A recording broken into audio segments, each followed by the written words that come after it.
परवेज इलाही के घर छापे पर तहरीक इंसाफ नाराज हुकूमती मुज़ाकराती टीम से राबता।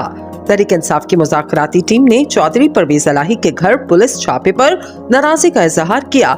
ज़राए के मुताबिक तहरीक इंसाफ ने हुकूमती मुज़ाकराती टीम से राब्ता किया, जिसमें फवाद चौधरी ने ख्वाजा साद रफीक और आसम नज़ीर तारड़ से इस मामले पर गुफ्तगू की।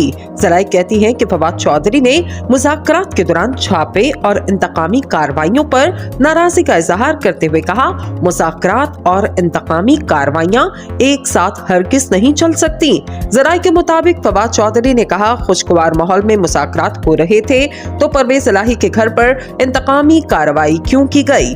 ज़राए का बताना है कि फवाद चौधरी की नाराजगी पर वजीर कानून आसम नज़ीर तारड़ और वजीर रेलवे ख्वाजा साद रफीक ने मामला सुलझाने की यकीन दहानी करवाई।